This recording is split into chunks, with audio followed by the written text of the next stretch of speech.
Epístola a Tito. Saudação.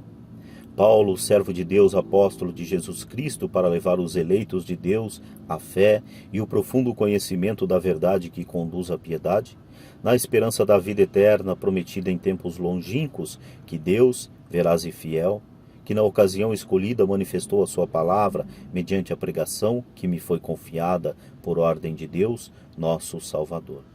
A Tito, meu verdadeiro filho em nossa fé comum, graça e paz da parte de Deus Pai e de Jesus Cristo, nosso Salvador.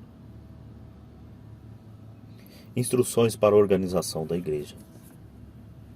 Eu te deixei em Creta, para acabares de organizar tudo e estabeleceres anciãos em cada cidade, de acordo com as normas que te tracei. Devem ser escolhidos entre quem seja irrepreensível, casado uma só vez, tenha filhos fiéis e não acusados de má conduta ou insubordinação. Porquanto, é mister que o bispo seja irrepreensível, como administrador que é oposto por Deus. Não arrogante, nem colérico, nem intemperante, nem violento, nem cobiçoso. Ao contrário, seja hospitaleiro, amigo do bem, prudente, justo, piedoso, continente, firmemente apegado à doutrina da fé, tal como foi ensinada, para poder exortar segundo a sã doutrina e rebater os que a contradizem. Vícios dos cretenses. Com efeito, há muitos insubmissos, charlatões e sedutores, principalmente entre os da circuncisão. É necessário tapar-lhes a boca, porque transformam famílias inteiras, ensinando o que não convém, e isso por vil espírito de lucro. Um dentre eles, o profeta, deles disse: os cretenses são sempre mentirosos, feras selvagens, glutões preguiçosos. Esta asserção reflete a verdade. Portanto, repreende-os severamente para que se mantenham sãos na fé. E não deem ouvidos às fábulas judaicas, nem a preceitos de homens avessos à verdade. Para os puros, todas as coisas são puras. Para os corruptos e descrentes, nada é puro. Até sua mente e consciência são corrompidas. Proclamam que conhecem a Deus, mas, na prática, o renegam. Detestáveis que são, rebeldes e incapazes de qualquer boa obra. Instruções relativas aos fiéis. O teu ensinamento, porém, seja conforme a sã doutrina. Os mais velhos sejam sóbrios, graves, prudentes, fortes na fé, na caridade e na paciência. Assim também as mulheres de mais idade mostrem no seu exterior uma compostura santa, não sejam maldizentes nem intemperantes, mas mestras de bons conselhos. Que saibam ensinar as jovens a amarem seus maridos, a quererem bem a seus filhos, a serem prudentes, castas, cuidadosas da casa, bondosas, submissas a seus maridos, para que a palavra de Deus não seja desacreditada. Exorto igualmente os moços a serem morigerados, e mostra-te em tudo modelo de bom comportamento, pela integridade na doutrina, gravidade, linguagem sã e irrepreensível, para que o adversário seja confundido, não tendo a dizer de nós mal algum. Exorta os servos a que sejam submissos a seus senhores e atentos em agradar-lhes.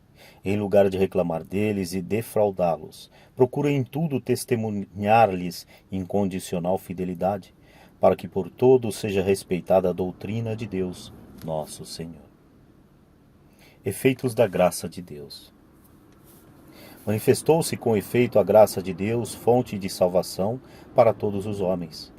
Veio para nos ensinar a renunciar à impiedade e às paixões mundanas e a viver neste mundo com toda a sobriedade, justiça e piedade, na expectativa de nossa esperança feliz, a aparição gloriosa de nosso grande Deus e Salvador, Jesus Cristo, que se entregou por nós, a fim de nos resgatar de toda a iniquidade, nos purificar e nos constituir seu povo de predileção, zeloso na prática do bem.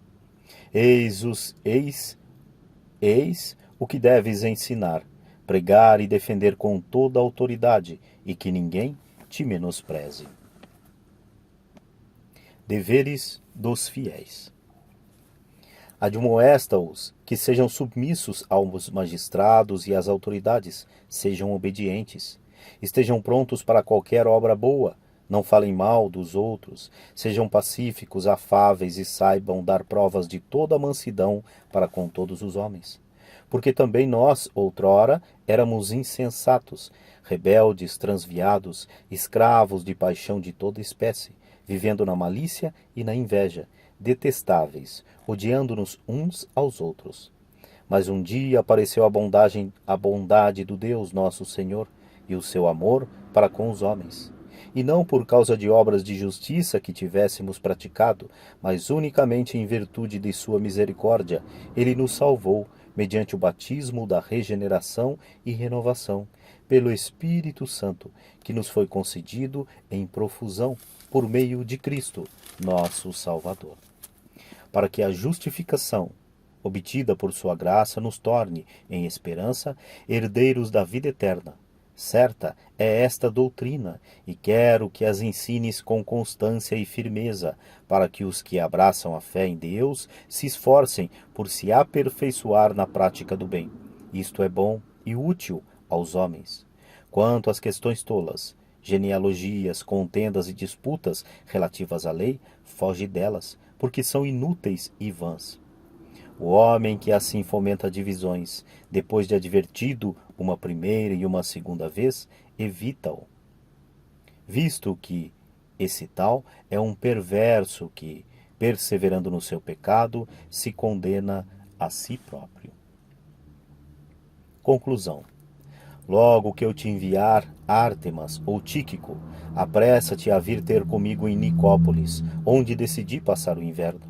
Prepara com cuidado a viagem do jurista Zenas e de Apolo, de maneira que nada lhes venha a faltar. Urge também que os nossos aprendam a aplicar-se às boas obras para atender às necessidades mais prementes. Assim, não ficarão infrutuosos. Todos os que estão comigo te saúdam. Saúda todos aqueles que nos amam na fé. A graça esteja com todos vós. É com grande alegria e prazer no coração que eu termino mais esta leitura. Se essa leitura lhe foi útil, você pôde acompanhar do início ao fim e pôde engrandecer de alguma maneira a tua vida, e você queira contribuir para que essas leituras continuem sendo feitas, isso como uma troca de energias, né? Você usufruiu de um trabalho e, se achar viável, pode estar contribuindo com esse trabalho também. Então, se você quiser contribuir com esse trabalho, abaixo aí na descrição você tem aí os dados para que você possa contribuir também e fazer a troca de energias, pois é dando que se recebe. Eu dei o meu trabalho a vocês através desse áudio e, caso seja da tua vontade, eu poderei receber alguma coisa em contrapartida de quem está ouvindo.